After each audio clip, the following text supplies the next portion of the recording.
Welcome to episode 74 of Drew's Sports Crew here on this Sunday night. We're bringing it to you, and this will be up Monday morning for the listening audience on all the listening platforms.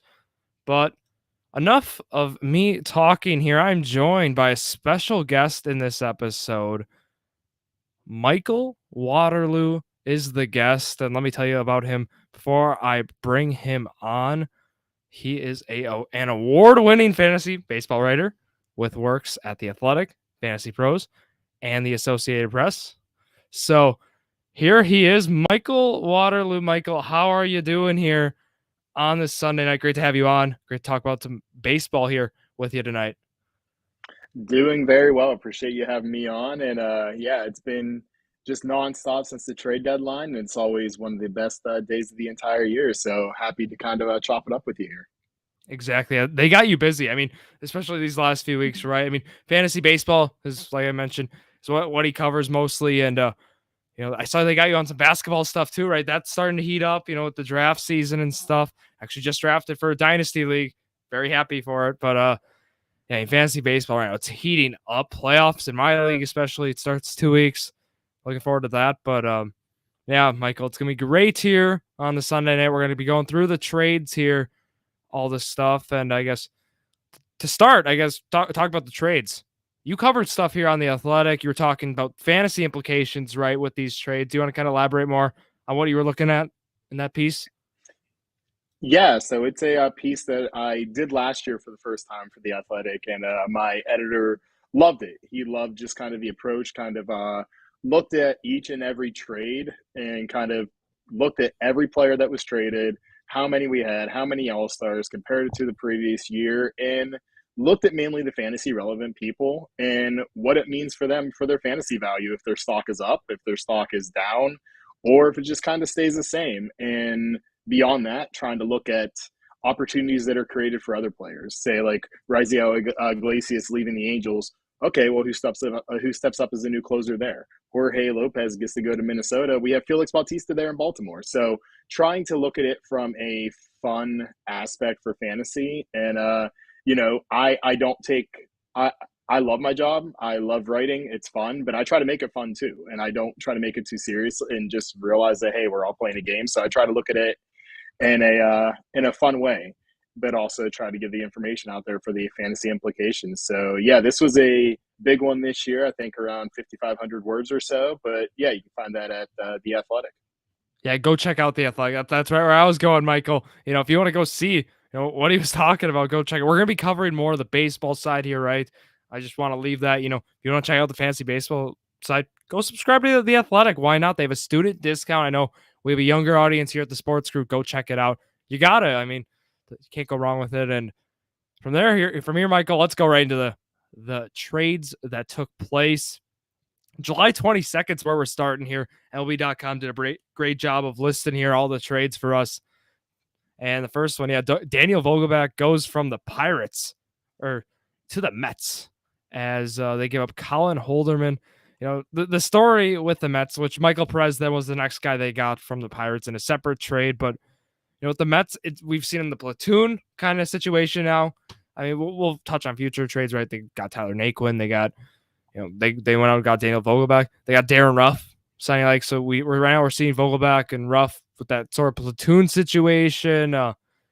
Michael, with this trade, what were your thoughts instantly when the Mets were kind of approaching this platoon? Are you all for it? I mean, analytics wise, can't go wrong.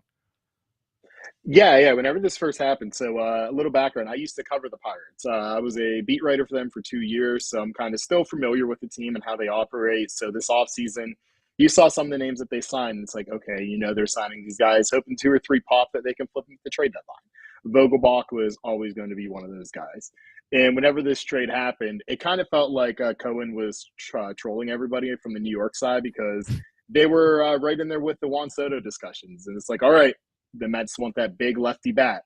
Well, they got their big lefty bat, but it wasn't Juan Soto, it was Daniel Vogelbach. I think the trade makes total sense from their side of things. From the Pirates' side too, like it's that they weren't going to retain him past. They were going to move him. They got a decent arm for him. It's fine. As far as the Mets go, I think it really makes sense to have that 1-2 platoon with Vogelbach and Darren Ruff there. Vogelbach has always been better against righties. He's a really good power bat, but he's also kind of limited, and we've seen the track record throughout his career where he's a streaky guy. But whenever you put him in the strong side of a platoon, again with Darren Ruff, who absolutely crushes lefties, I think it's a very, very smart play and very underrated play by the Mets. But you see it all over Twitter, especially whenever he's running the bases or something like that. People really pop for Daniel Vogelbach, and I know being in Milwaukee, he used to be a kind of a big hero up there too. They love him there. Oh, we love him. Being a Brewer fan, still got the yellow shirt. Was at the game today. Unfortunate loss. It's been tough here for the Milwaukee Brewers as of late. We'll talk about some of the moves for them as well, of course. But look, Daniel Vogelbach, he was. I also like to hint at some of these moves. These are playoff moves. I mean, these are guys you get for the playoffs. For example, for the Milwaukee Brewers last year, being able to have Rowdy Tellez hit and then being able to pinch hit the next at bat, have Daniel Vogelbach. If you're look, you're down a run, you want some swings that go yard. I mean, both those guys are above average at it, and Daniel Vogelbach was certainly a guy who they were able to utilize. Hits a walk-off grand slam off the Cardinals last year. Crazy moment there for Alex Reyes of the Cardinals, but yeah, I like the move too. Big fan. I really like what the Mets did here at the deadline. Next move, we're going to go through some of these brief. Red Sox, they acquire Abraham Almonte for cash. The Red Sox were playing a little bit of buyer and seller, just flipping guys that they necessarily didn't want to hold on to. Other moves, let's go to the move that really kicked off free agency here, Michael. Yankees acquire Andrew Benintendi from the Royals for 3 prospects. And those guys, Chandler Champlain, TJ Sycamore, and Beck Way are those 3 pitchers going in that trade. But the main story, right, Benintendi going from the Royals to the Yankees. And that was okay, well, Aaron Hicks struggling a little bit as of late and whatnot. And then, of course, Joey Gallo was going on there. Benintendi becomes a Yankee, and it just felt like it was a good fit in the terms of, A, the ballpark, B, he kind of fits in there with that lineup, right? I mean, a lot of strikeout guys, right? Yankees have just guys who with high strikeout rates, and you bring in a guy like Benintendi, although he's been an empty batting average guy as of late, or I mean, this whole season. You bring him in. Michael, do you like that move? Do you like, having with the Yankees, have those power guys? They get a guy like Benintendi as a batting average OBP kind of guy. I think it's fine. I've never been a huge Benintendi guy. I liked him coming up. I was like, hey, he could be the next Christian Yelich before Yelich went to Milwaukee in his Miami days.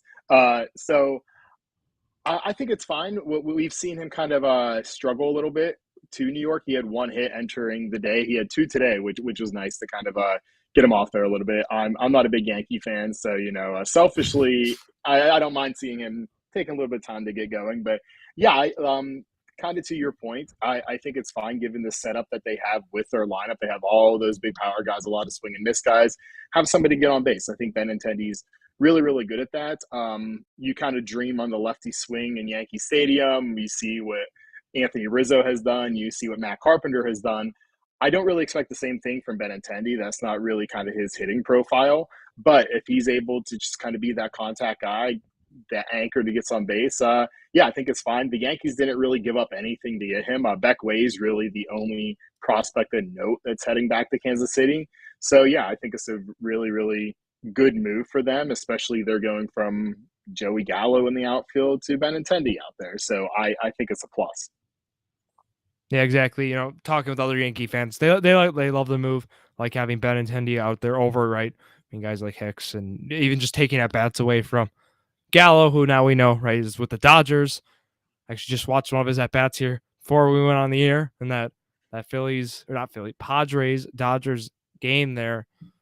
Next trade here. This is another one I was talking about with the platoon. Tyler Naquin, Mets acquire, and they also get Philip Deal from the Reds for 2 prospects. Going through it for the Mets right away here. Tyler Naquin and Mark Hanna, it seemed like that was kind of going to be a platoon. I guess right now, the concern, right, Canna is not really known for hitting lefties as better than righties, and you bring in Naquin, who's a plus hitter from the right side, like better against right-handed hitters. It seems like an interesting platoon here. I guess I don't know what or how I feel about that. I think Naquin will still be another guy, right? Solid pinch hitter. Otherwise, if he's not starting in a game, Michael with Naquin as with the Mets. Were you a fan of this one? I hate to be that guy that says I'm not a big fan of this person, but I've never been a Naquin guy either. I thought his stock was kind of elevated in Cincinnati given the ballpark. Yeah. But yeah, to me, he makes sense as a perfect like bench outfielder. And which is totally fine because you mentioned earlier about Vogelbach, like a lot of these moves are gearing you up for playoffs. And that's kind of what the Mets are doing. The Mets aren't Metsing. The Mets are a really, really good team right now. They're one of the deepest teams that you can find. So this is a perfect addition for a playoff roster. Um, I don't really see him taking over a lot of playing time for Mark Canha. But yeah, I think it's a good baseball depth move. And that's kind of as far as it goes for me. Yeah, I guess I'm right with you with that. Luis Castillo. Here's another big one. This one we have to spend some more time on. Goes to the Mariners from the Reds. I did not expect him to really go to the Mariners. Just with I didn't know what his asking price would be, and if you told me his asking price would have been Noelvi Marte and then Edwin Arroyo with those two guys, and then also it's Levi Stout and then Andrew Moore. Those guys. That's a haul for a guy. Luis Castillo. Seen him, of course, in the NL Central for years. Incredible pitcher, but the fact that the Mariners gave up that much there for Luis Castillo, that blew my mind. I credit the Reds, and they're just looking what the fans have gone through, right? And with all the trades, they got a lot of great players this deadline. And Michael, with Luis Castillo going to the Mariners, did you think that was too high of an asking price? Um, I don't think it was too high. I think it was really high, and it's one of those things that it depends how every team kind of values their players. And also, sometimes if you're going after a piece that you really, really want, a player that you really, really want, sometimes the price isn't too high, no matter what. Like I know we'll talk about it soon, but the Frankie Montas deal. The A's had specific pitchers that they wanted, specific players that they wanted. So that return looks light compared to the Castillo one. But the Mariners are rewarded for having that huge farm system to the point where this deal happened. And I said, they're still not out of the Juan Soto running. They can get both despite losing Arroyo, despite losing Noelve Marte. So it was definitely a high price, but sometimes you have to pay that high price and go for it. We know the Mariners haven't exactly had a long track record for playoff success, but they are capitalizing on that pre-All-Star break run that they went on ever since the Jesse Winker fight in Los Angeles. They've kind of been a whole new team. And we're seeing that with a really, really good rotation now. It's smart because they can manage George Kirby's innings. It's smart because Marco Gonzalez isn't really a good pitcher. He's fine. Every single team needs one of those innings eaters. But now you get Luis Castillo, who it gets out of Great American Ballpark, Great American Small Park, whatever you want to call it, goes to T-Mobile Field out in Seattle. It's a plus for venue. It's a plus for team, and it's just a plus for the Mariners. But like you mentioned, it's a plus for the Reds too, because you look at the haul that they have now, that farm system has gotten really, really, really good. And Noelve Marte, Arroyo going there, add with it Ellie De La Cruz. You see Jose Barrero just get called up. Cincinnati is just a year or two away from being a very, very fun team. Yeah. I want to go back to Barrero for a sec, but I gotta hear, where have you heard Great American Small Park? I've actually never heard that in all my years being a Brewer fan. Where does that come from? I think that goes back to my time covering the Pirates. Gotta, yeah. Yeah, I've heard fans on there be like, "Oh, Great American Small Park, at it again." So, yeah. Ever since that kind of has stuck with me. I was like, you know what, this is a really, really good nickname for a ballpark. Yeah, Jose Barrero, though, to go back to him, I mean, you bring him up perfect. What a series he had against the Milwaukee Brewers, defensively. Game was on Fox Saturday night and it's 2 home runs in the game, and he looked impressive. I know the average isn't there right now. Put together some nice at bats against Corbin Burns, which not everyone could say. I'm all in on Barrero. I think he's their next. I think he's their shortstop. We're actually already seeing Kyle Farmer. They're moving him. He got pushed to third. I mean, they're letting Barrero just take over, take the reins there at short. Great player, and just an exciting. You hit it right on the nose with the Reds. I think a couple of years. That's why Brewers got their window right now. Cardinals too, because it seems it's gonna close when other teams right now, the bottom feeders, I guess if you want to call them that, start to emerge. But other trades here to talk about. An underrated one here, of course, if we're mentioning Tampa Bay Rays, it's always going to be a move that, not many people are going to talk about, but it's going to make an impact. David Peralta goes from the Diamondbacks to the Rays for Christian Serta, catching prospect there. Or David Peralta, he's been good so far this year. I mean, he's kind of right. He's been kind of like a platoon guy throughout at least these last few years. An underrated move is what I like to say. It's final season. It felt like he was going to get moved considering his age and whatnot. But Peralta, he's always a nice daily fantasy guy. I want to mention as well. I seem to always plug him in a lineup in some fashion. But Michael, David Peralta to the Rays. I know you're an AL East guy as well. You think this move's going to maybe hurt the Jays once in a while? He seems like one of those guys who will just come up with that big hit and just kind of annoy you as an interdivision rival. And it's not always necessarily the best player on the opposing team. It's just that one guy. It's just like, of course we're going to get beat by Brett Gardner today or something like that. Like, of course it's going to be David Peralta who it's the bases clearing double. Like, I'm with you there. And I think it's a very underrated move for them, as well as another move that they got Jose Siri, also from the Astros. I think both of those are very big Rays guys.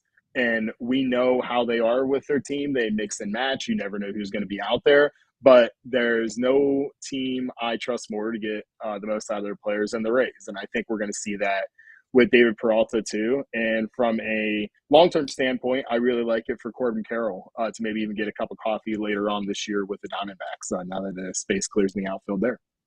Yeah, I hate to mention fantasy baseball quickly, but if your playoffs goes maybe a little late, if you can get Corbin Carroll, maybe, right? I mean, it doesn't hurt. I mean, we've seen guys. I always think of Rhys Hoskins for me, who just like think about his impact of like a while. Think about if you picked him up or had him stashed and whatnot. Just think about the return you got at the end of the year. You're playing that long. That was something. Yeah. Let's go. Were you gonna say something? No, I was going to say I totally okay. agree with you. I remember the Rhys Hoskins. Yep. August 1st now, we're going to move to Yankees. Yeah, I mentioned the Yankees, Michael. They get Scott Efros from the Cubs for Hayden Wesneski. And the story with Efros, I've seen him pitch, and he's been very underrated. 28 years old is kind of the other thing, but years of control is what he has, being a rookie still, and that really attracted the Yankees story with Michael King going out for the year.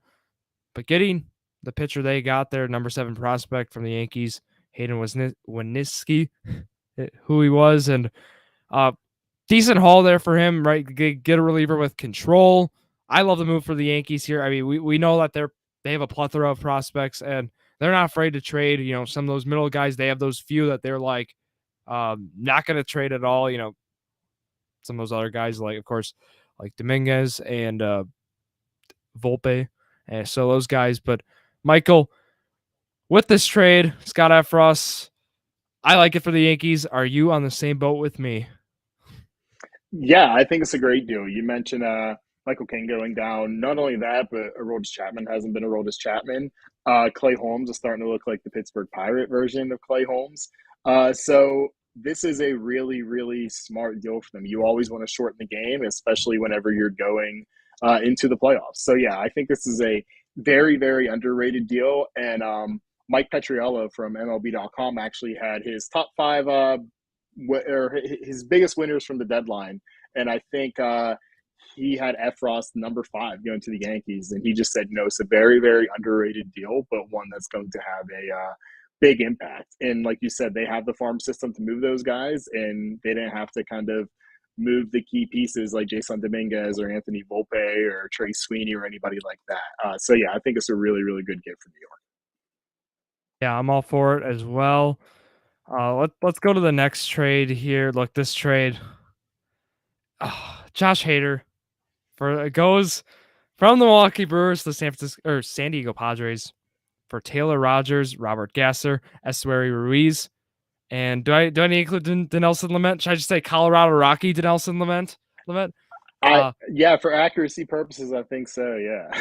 okay, I'll let you talk here first. So I want to hear. So when you saw this trade go through, Michael, what was your thoughts?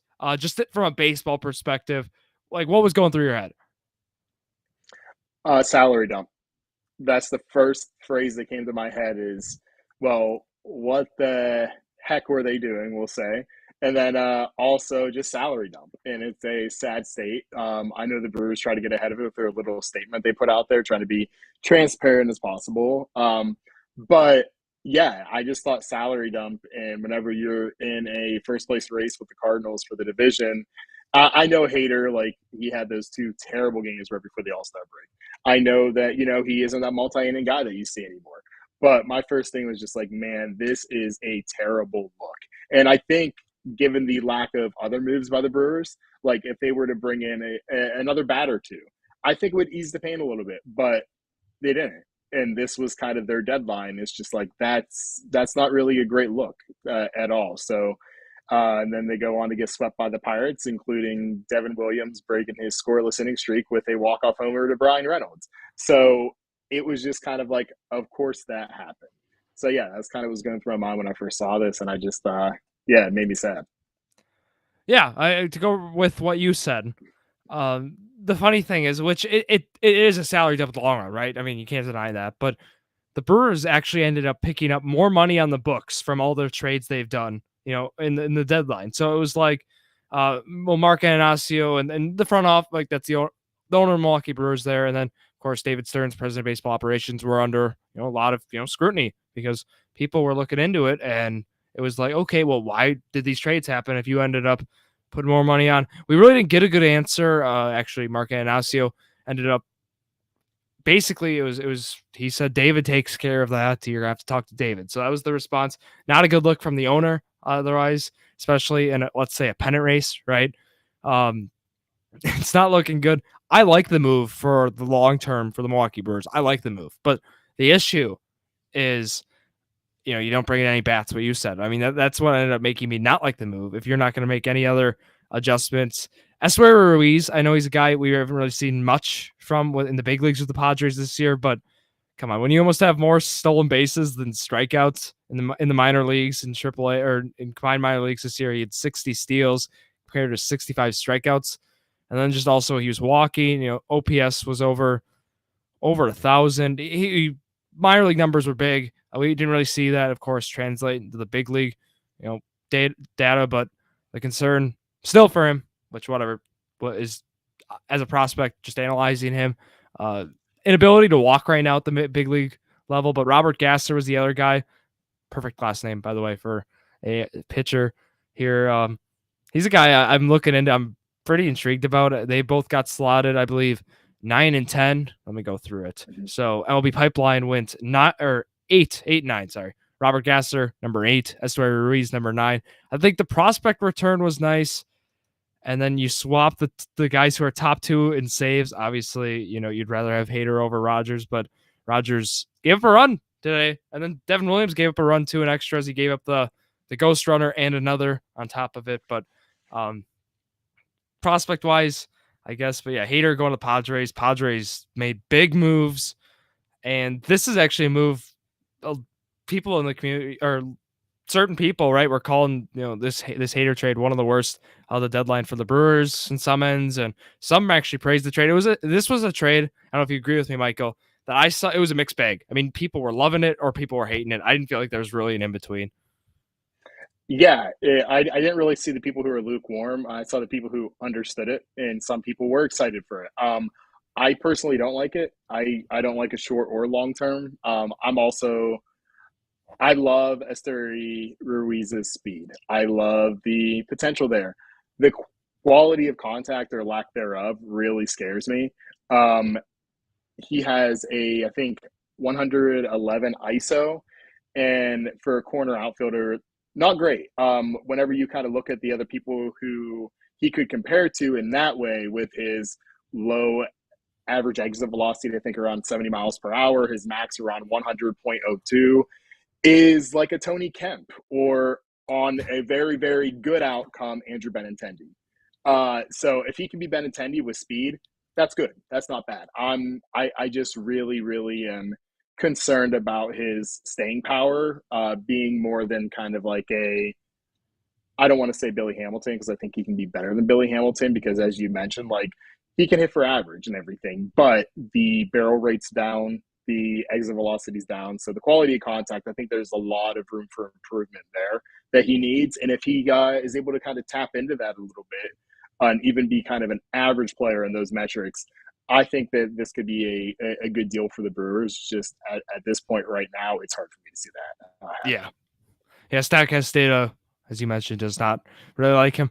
I was hoping, I hate to bring it back up to Nelson Lamette again, but I was hoping, looking at this trade, I thought that was going to be a piece that, kind of made this really strengthen the deal for the Brewers. I did not at the time, which I guess I should have thought was going to be a salary dump. Look, what the Brewers owner Mark Iannaccio is doing right now, looking to buy a stake in a soccer team. There's just a lot, in Milwaukee right now. It's just, there's a lot, actually, I hate to go to Twitter and say, but there's a huge movement right now on Twitter, of course, as we've seen with other teams in baseball, like the Athletics and Reds.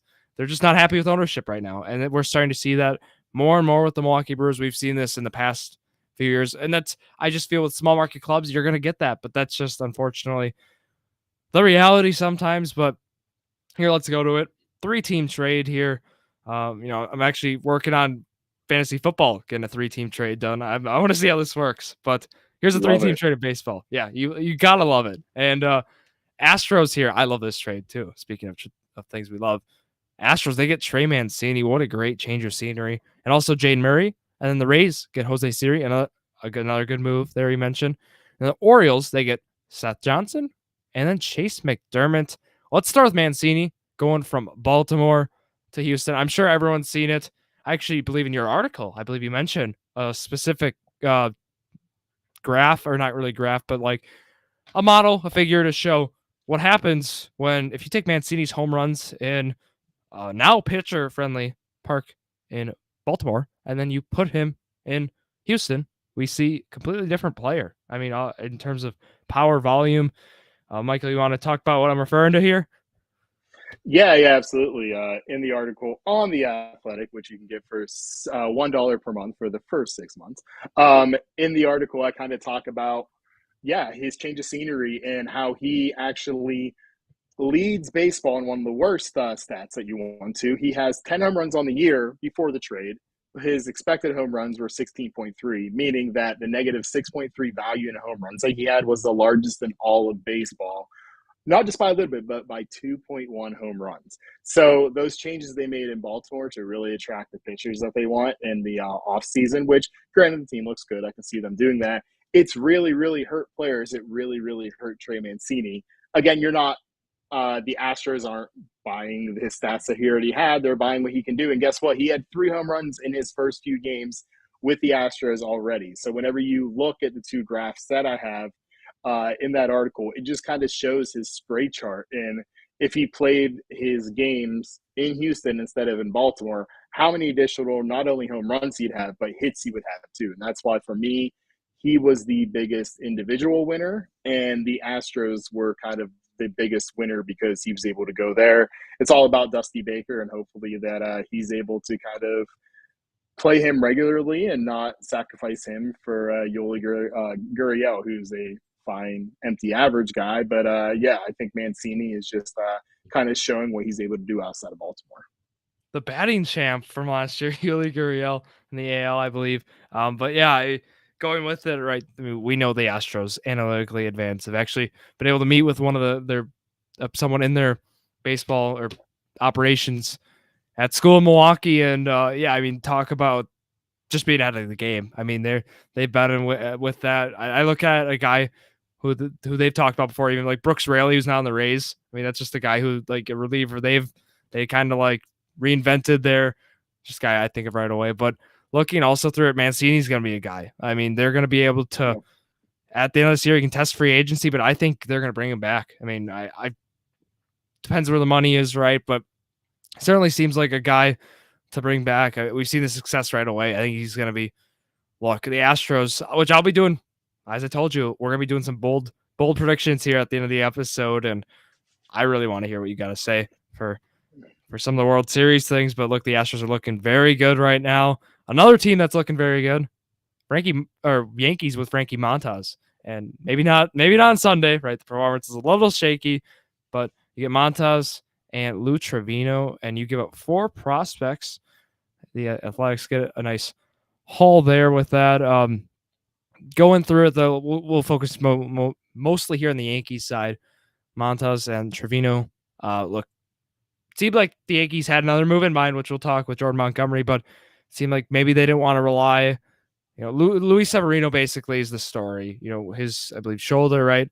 We're looking at that. And then that was kind of the move or the injury that kind of pressured the Yankees going in for Montas, and they got him. And with that, I think that's going to be a guy who we're going to see down the stretch. Another guy postseason wise, you'd love to have him and Cole together. And I'm all for it for the Yankees. Michael, where are you on this trade? Do you think that the haul was right? I think that the haul was very Oakland Athletic-ish.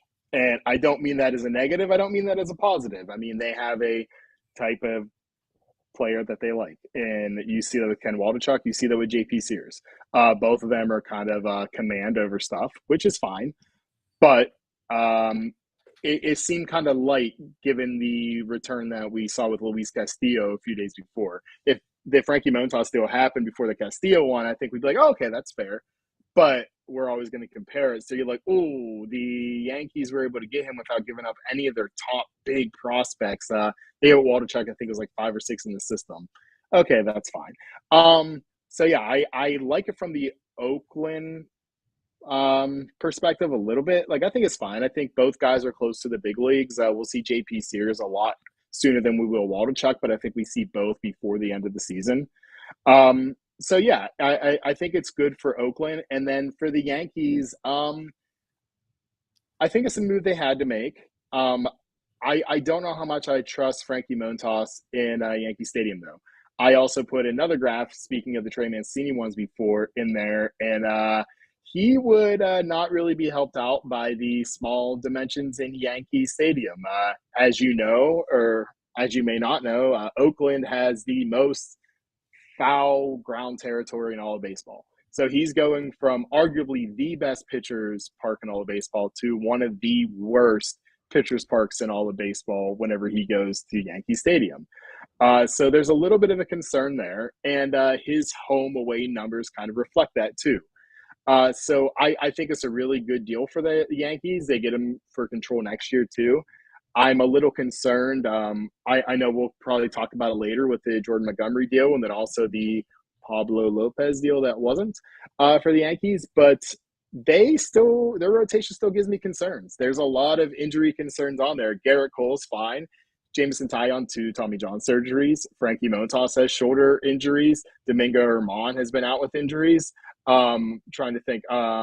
Luis Severino has missed 2 years, came back looking good, hurt again with another shoulder injury. So I think the Yankees' pitching depth is really, really going to be tested. But that's why you go out and get a guy like Montas. And yeah, hopefully he's able to kind of navigate Yankee Stadium and kind of pretend that he's playing in Oakland Coliseum, but except with fans in the stands. Yeah, they made the trade. They had to. Of course, you have to include athletic attendance upon. Just it's one that has to be included sometimes. But yeah, a move the Yankees had to make is how I like to put it. And yeah, that team's looking great, but not looking great after this weekend. But anyways, Red Sox, they made a move. All right. I mean, we were talking buyers or sellers are the Red Sox, and they get Tommy Pham here from the Reds for a player to be named later. It's crazy. Tommy Pham, 34 years old, certainly a late bloomer was how he was with his time with the Cardinals. And yeah, I mean, they get him. He's been all right, 238 average. Yeah, I'm using average, but OPS 694 with that. And going through it though with Pham, I want to mention he's been, yeah, I mean, he's just been mediocre, it seems. It hasn't been necessarily exciting. He's been streaky, is another way to describe it. That ballpark, he goes from good ballpark or very good ballpark to pretty good ballpark. So it's not like that he's going from something really different. I feel like the Red Sox are just trying to hit on someone, just trying to, get anything going. And that's kind of what forced them to make this move. JBJ, of course, being DFA'd. Could have told you that, being a Brewer fan at the start of the year. But what was your thought here? Tommy Pham going to the Red Sox. Again, I was just kind of confused. Like, what are they doing here? Because I kind of wrote in the article, like, between the Red Sox and the Cubs, like, okay, you have history, you have old ballpark, you have a curse, and then you have two teams who have something else similar where they don't know what they're doing. They're buying and selling. You see Christian Vasquez getting moved, but then here comes Tommy Pham. It's not like the Mookie Betts deal, which I hated, but at least you got some young players. You're getting an older Tommy Pham who still hits the ball really, really hard, and his pull percentage really helps him out to be able to kind of pepper the monster, which is really, really good. But they're in last place in the division. I don't really know what they're doing, what Tommy Pham really does for you. Player to be named later or cash considerations, sure, that's fine. Whenever they got him, I was like, are they just going to get him and then flip him? Is that kind of the plan here? It didn't really make sense to me. I like Tommy Pham. I think he's a, like you said, late bloomer, pretty good player.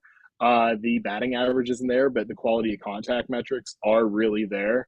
And yeah, he has like a 33% pull percentage or something like that, which really helps him out with the monster. So I think the deal is good. It just doesn't really make any sense to me from a baseball standpoint. Yeah, I'm with you right with that. I want to go through we'll go hit some of the bigger moves. We're not going to talk about some of the smaller moves that took place here. I guess let's talk about this move because I want to talk about Mitch White a little, and I know you're a Blue Jay fan. So Blue Jays, they acquire Mitch White and Alex DeJesus from the Dodgers for Nick Frasso and Moises Brito. Mitch White here, it just seems like, Dodgers have a never-ending pool of pitchers, and Blue Jays, who are not necessarily always known for their starting pitching, but certainly this year, proven otherwise. What was your thought with this trade? Bringing Mitch White in here for the Blue Jays. I thought it was a really, really well. I like the move getting Mitch White. Well, we'll start there. He's a guy who kind of has that Dodger slider, and I kind of fell in love with it over the offseason, kind of watching tape. I was like, man, I really hope Mitch White gets a chance to kind of shove this year. And we saw it in kind of shorter order. The Dodgers let him go 4 or 5 innings at a time. In his Blue Jays debut yesterday, I think he went 4 2/3 innings against the Twins. He's a guy who I really, really like, especially off that slider, which we're seeing baseball high numbers this year across the entire league with slider usage. But he has a really, really, really good one with a 31.7 whiff percentage. So I think it's really good for them to get him, especially with Hyunjin Ryu getting hurt, especially with them trading Maximo Castillo, who's one of my favorites. He's now in Kansas City. And then also Nate Pearson not really kind of taking that next step.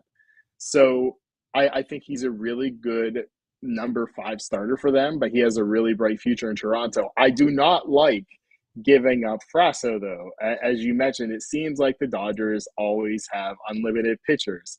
This is going to be another one. Nick Frasso is really, really special. I understand you have to give to get. I understand how it works. It just really hurt because in maybe, we'll say this time next year, we're going to be like, man, Frasso is really rising up through the Dodgers system. He's the next Dodgers.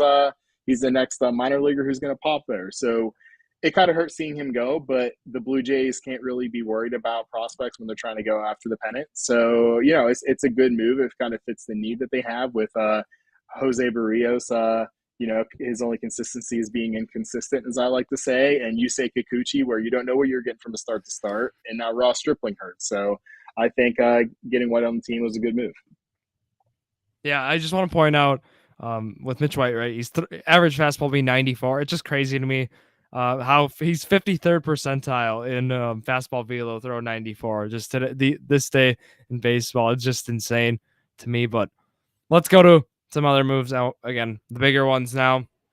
Jake Odorizzi from Astros, or goes to the Braves from the Astros for Will Smith. This move, this was the one that was like, yeah, I like it. And then we actually see what the Braves do, right? They get Raciel Iglesias too. I think the Braves, which if we want to do winners and losers, I really like what the Atlanta Braves did at the deadline. I mean, the past 2 years, I think they just home run after home run. Again, who's to say right now? Odorizzi, really didn't have a spot in the Astros rotation just with the situations, right? I mean, Javier Garcia, some emergence there.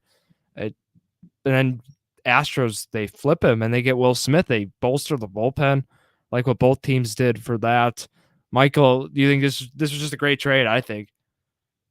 Yeah, I thought it was a good trade for both teams. You remember they got Jake Odorizzi last year because he was a late spring training holdout because he couldn't find a team to sign with because he had the I forget the name of it, but the qualifier with him where if he signs they have to give up the draft pick. But then Justin Verlander went down, he got hurt, so they're like, okay, Jake Odorizzi, here's a 2-year deal, come here with us. Well, Verlander's back, pitching great. Like you said, they're running out of room. Plus, Lance McCullers is coming back. So he was going to be the odd man out. And so it was a perfect move. We talked about before shortening the game in the postseason. Getting Will Smith is a very, very, very good acquisition. And Atlanta kind of needed another starter. And we saw today where they sent Ian Anderson down to AAA because Anderson, he's kind of polarizing. There's not a lot of spin on his pitches. It's always kind of been the thing with him. He's always kind of pitched very flat. So Odorizzi's kind of able to step in there so that they're able to try to work with him down in AAA to get Ian Anderson right. So yeah, Odorizzi is a perfect Braves move. Like you mentioned last year, Eddie Rosario, Jock Peterson, they got them for nothing. I believe Rosario was acquired for Pablo freaking Sandoval. If I remember, the Panda, I think he was in that deal to get Eddie Rosario. So Atlanta knows what they're doing. They're very, very smart, and I think Odorizzi could be a very, very sneaky ad for them. So yeah, I like it for both teams a lot. Exactly. I'm with you on that. Just a good trade, I think, for both squads. The Minnesota Twins, another team who many are calling winners of the deadline. They acquire Jorge Lopez.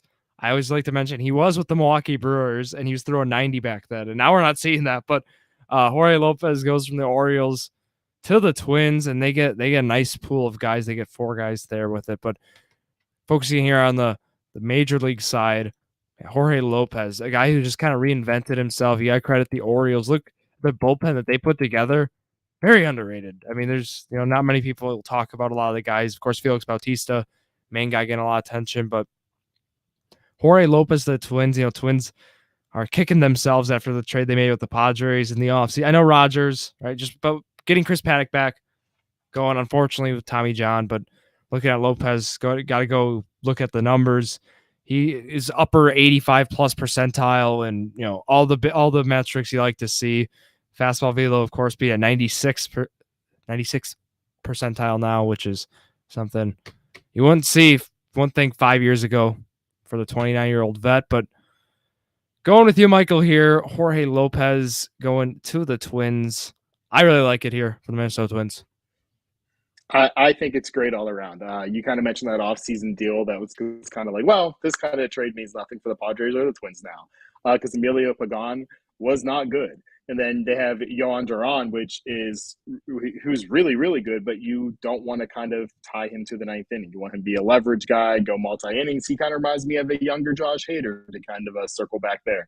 But yeah, Lopez has kind of reinvented himself. I was excited about him whenever he was younger, getting into the league. I'm like, oh, this guy could be a starter. He can put it all together. He can be a really dominant starter. If not, we could see him in the back end. Didn't really see that until Baltimore, but I was really, really nervous whenever he got traded that he would maybe be like the Will Smith, where it'd be good for real life going to a team, but for his personal value or for his fantasy value, since that's kind of what I do a lot, I'm like, okay, he may be like in a setup role, something like that. But he's going to a great landing spot, allows him to continue to lock down the ninth inning for the Twins. I agree they're also a winner at this deadline, and it's Felix Bautista season, folks. If the Orioles are actually playing really good baseball right now. Adley Rutschman is fantastic, but if you want another reason to watch them, just watch him to see Felix Bautista because he is so much fun. So yeah, I'm very, very excited, especially for Lopez and Bautista. Yeah, great situation for both those guys. You need some saves. Felix Bautista is your guy. I'll touch on just these trades and we'll move through them. The Phillies, they get Brandon Marsh from the Angels. It was a catcher, Logan O'Hoppe. Padres get Brandon Drury from the Reds, Victor Acosta. Twins get Michael Fulmer from Tigers for Sawyer Gibson Long. The Phillies get David Robertson for Ben Brown. And out of those trades I mentioned, Michael, was there one that stood out? Was like, I like this move. Yeah, at the time, I think Brandon Marsh was my favorite one of them. He hasn't exactly been great with the Angels, but the Angels haven't exactly been great at developing players either. But Logan O'Hoppe has really come along as an offensive catcher, so I like that for a franchise that has needed a steady producer behind the plate for a while. And Marsh is one of the top five defensive outfielders, I believe, and outs above average. So I really like that move for the Phillies. I think there's enough there with the strikeout rate being able to kind of be fixed. It's more looking than swinging, I believe. And he has a prospect pedigree, still young, great lineup. So that's a trade I really liked, especially getting just Odubel Herrera out of there in Philadelphia and having somebody who can really man center field at an elite level. Yeah. Looking defense. I mean, I didn't mention that Mundo Sosa trade, but like the Phillies recognized defense hasn't necessarily been a strength for the squad in 2022, but they were able to hopefully make some corrections with that. Let's go to so there's three more or four more, I guess, moves. There's a lot of moves that I still want to talk about. Just a few though. We'll touch on mostly. Jordan Montgomery was the one I was like, we got to spend time on this one. Goes from the Yankees to the Cardinals for Harrison Bader and a player to be named later, or cash. Going through those, it was certainly a head scratcher for some Yankee fans. Even looking at this trade was like, why do I want Harrison Bader? Right, plantar fasciitis he's going through right now.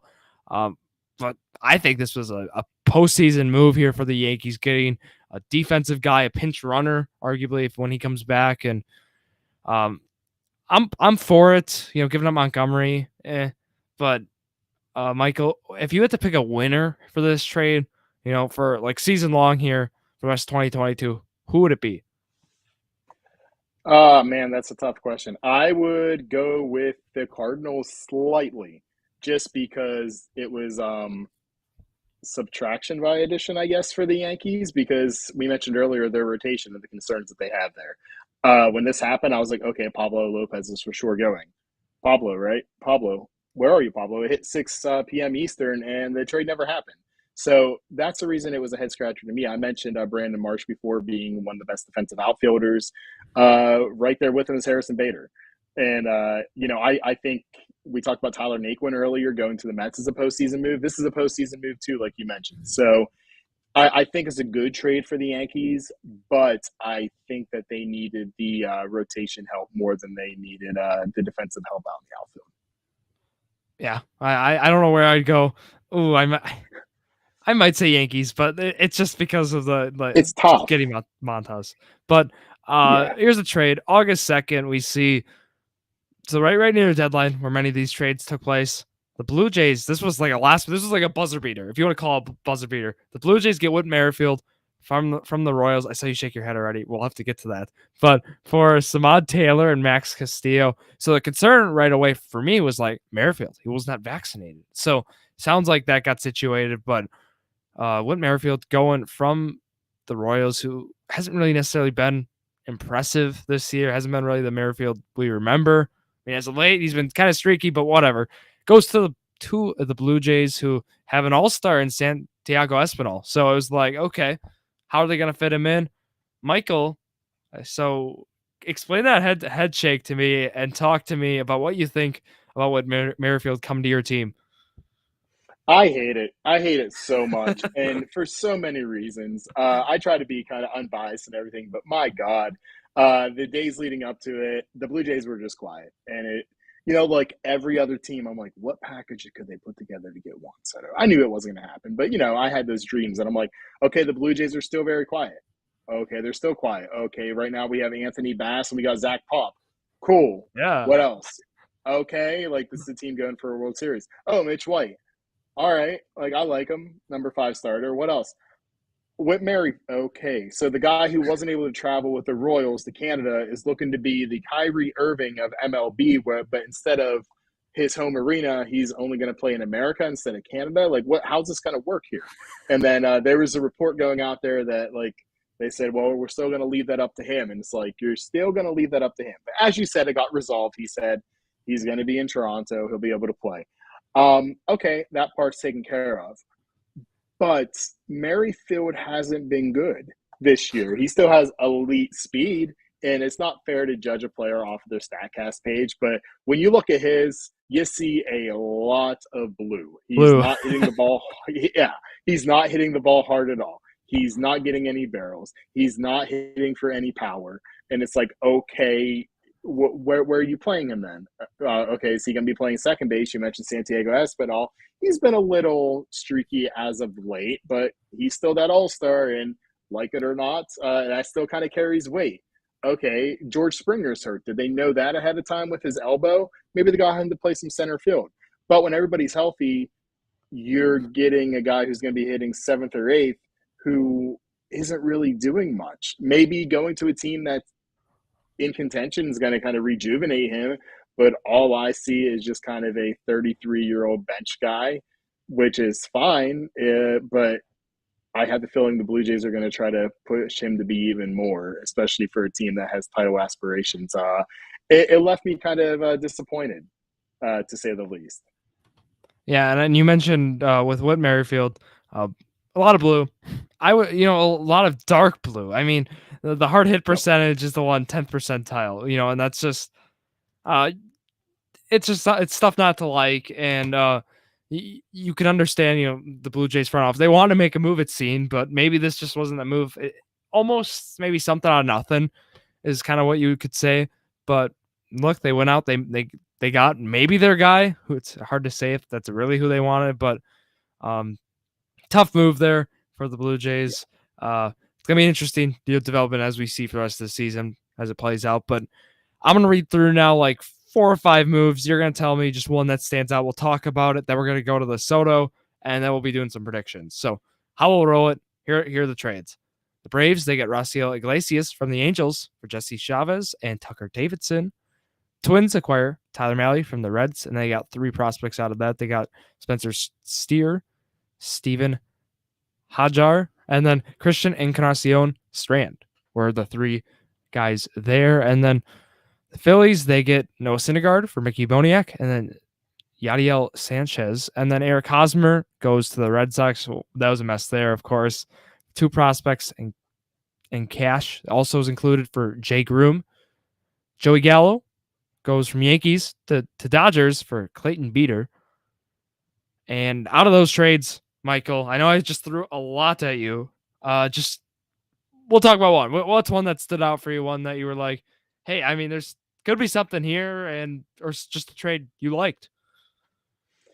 Yeah, for one that I like, I guess we'll go with the Minnesota and Cincinnati exchange there, because we talked about Cincinnati kind of retooling their farm system and just the haul that they got. And I really like Christian Encarnacion Strand.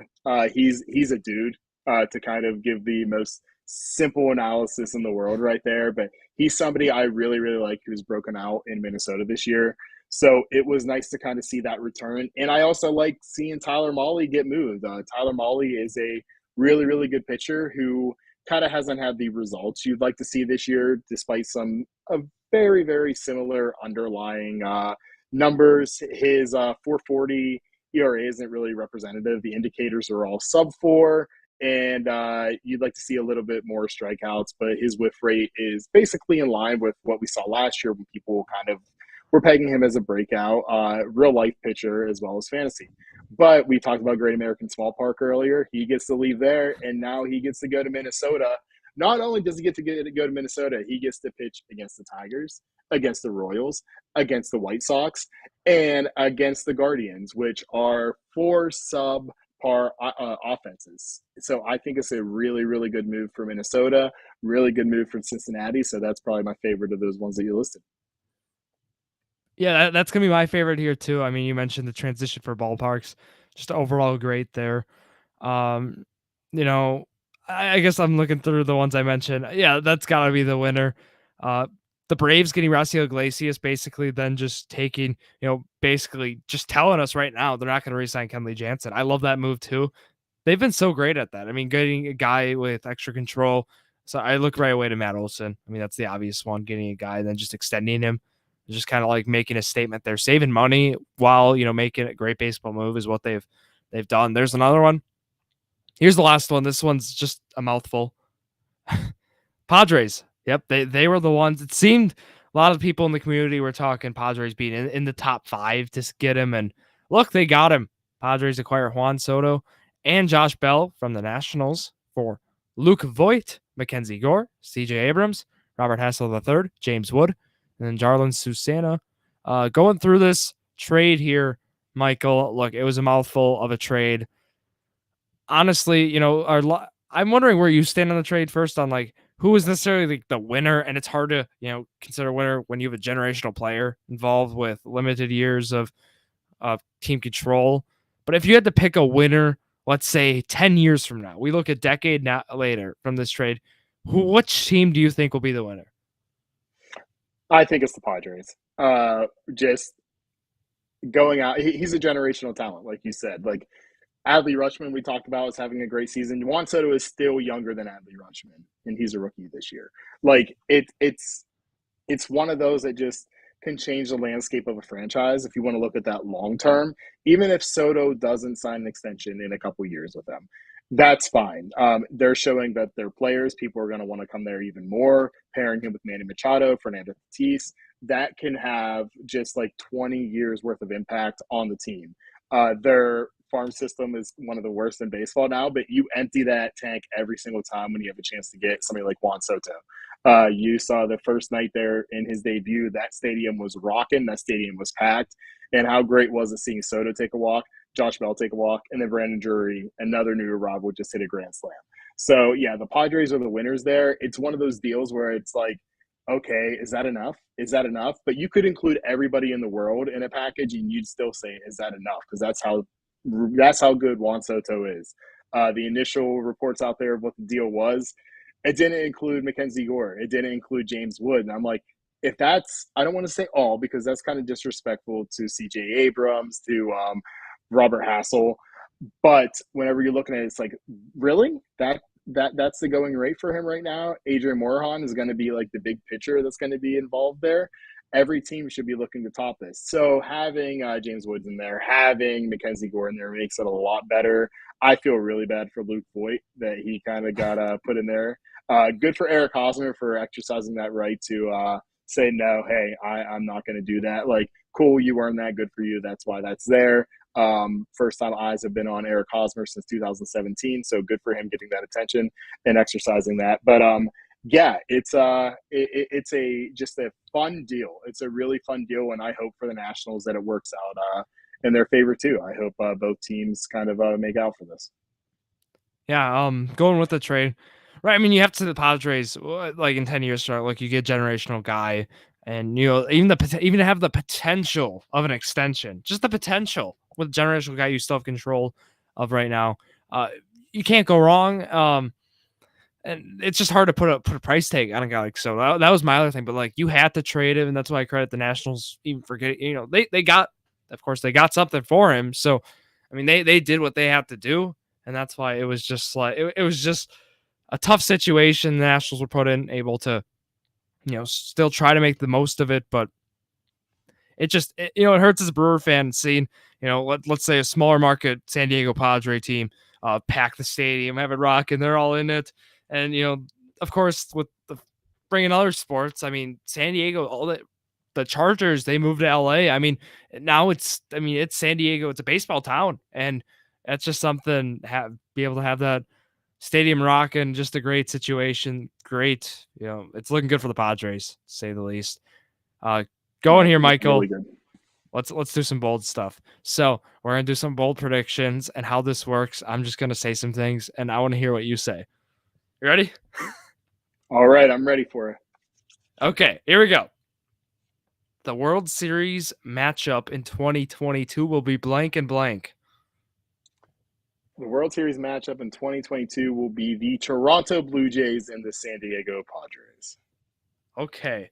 And I will answer here too. Full disclosure, I try to make a prediction before the deadline. So I I predicted, I was like, all right, the Cleveland Guardians, they have this young core. They're going to go out. They're going to go get JD Martinez. They're going to go make a splash. They have Jose Ramirez. They have a young rotation. I was like, we've seen teams around 500 make the move. And I always throw, right? Nationals in 2019, the Braves in 2021 were both sub 500 around this time. Make it to the World Series, win it. So I had the Cleveland Guardians. I had them going to the World Series. And then I went bold on the other side. I was like, well, the Milwaukee Brewers, my team, they're going to make a move. They're going to get someone.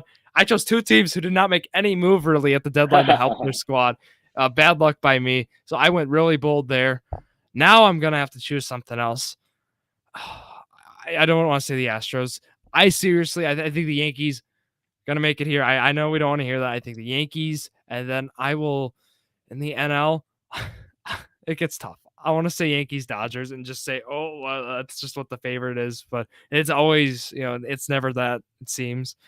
So I hate to throw another one in there, but I could say Yankees Padres as well. But that's where I would go. I'm not picking a winner. Okay, here's another one. The rookie of the year in the NL will be who?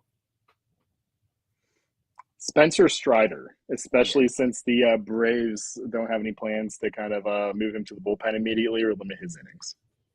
Yep, that was mine here. If there was any sort of, it was a little concerning. I think, or like if that was going to be the talk, he was mine. Michael Harris, of course, also on that team. Haven't even talked about him. He was the one. It was like he could be, Christopher Morel too is one. It's just crazy how that race has transformed from, at the start of the year, everyone was like, Seiya Suzuki, right? I mean, he's not really a rookie, but is. He was actually my pick at the start. Or O'Neal Cruz was another one we heard a lot. That didn't happen either. Okay, I got a couple more here. NL Cy Young will be who? Ooh, the NL Cy Young. That's a good one. Okay, these are rapid fire, so let me go quick off the brain. You're okay. All right. I know. I will go with Corbin Burns. Yeah. I'm going to go with Corbin Burns. Fun fact, my preseason World Series prediction was Blue Jays against Brewers because I felt the 1, 2, 3 of Burns, Woodruff, and Peralta would be a little too much for anybody in the NL to face.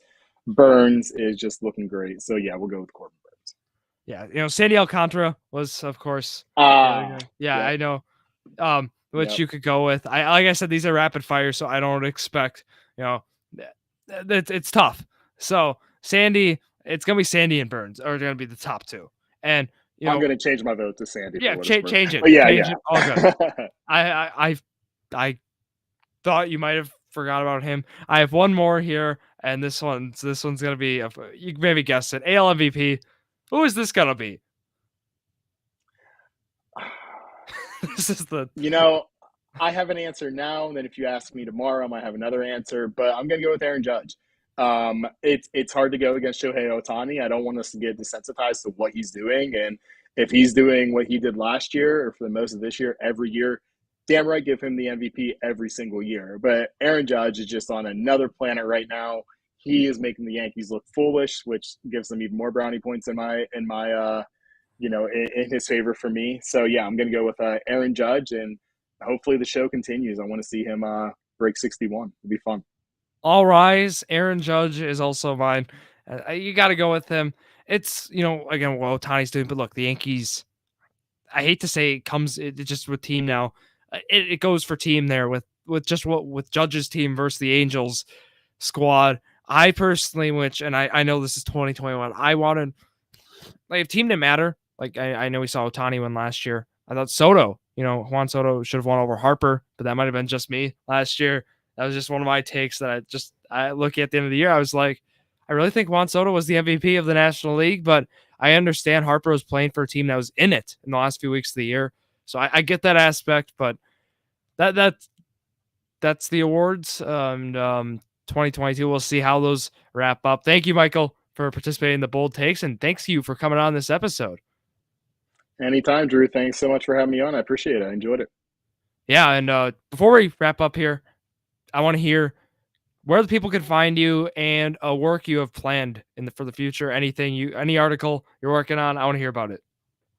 Yeah, absolutely. You can find me on Twitter at Michael Waterloo. I tweet about my dog, Vlad Jr., and Anna Kendrick a lot, as well as sports. So you can follow me there. And then, yeah, for the Fantasy Pros right now, I'm working on a lot of baseball stuff. I have a good top 450 Dynasty trade chart that's dropping soon, and Ooh. working on some fantasy basketball stuff as well. I have a piece that goes out, I think, tomorrow or Tuesday for the an early mock draft, drafting from the second position. And then for the Athletic, I have my August stock report coming out. It's going to be post deadline, kind of looking at who's shifting as we look at the final few weeks of the fantasy season. So you can be on the lookout for that at theathletic.com. Awesome. Yeah. And Michael's work are where you can find him will all be in the bio. Promise that, go check him out, go see what he's doing. It's great to have you on, and got some announcements here before we wrap up. So yeah, Drew's Sports Crew, we're going into the world, right, of journalism. We have our Medium account we'll be doing. I have Jared Vleski from Journey Million. He'll be doing some fantasy football stuff. I'll be writing some things on there as well. Not as much as Michael and not as great as Michael, but I'll be doing my part here for the community. So go check us out on Medium. I'll have that in our link tree, so you can use that link and find us there. Also, live show this Friday at Petskill Brewing Company in Manitowoc. Go check us out there. I'll be bringing the Journey to Million squad, myself, then with Jared Vleski and Zach Roush. We'll be talking fantasy football. We're doing a Green Bay Packer season preview, as you see here in the back. But yeah, I mean, that's the announcements. Of course, Instagram and Twitter, as you can see in the top up here, at Drew Sports Crew. Find me there. And then also the YouTube, where we are live right now. So we're running the video, or if you're listening, right, it's Drew's Sports Crew there, and the Facebook. If you want to buy hats, contact at Drew Sports Crew. It's on the bottom. See down here. Go find it there. But that's kind of all for me. Michael, again, thank you for coming on. I truly appreciate it, and have a good rest of your night. So with that, thank you all for listening to yet another episode of Drew's Sports Crew, the perfect podcast for you.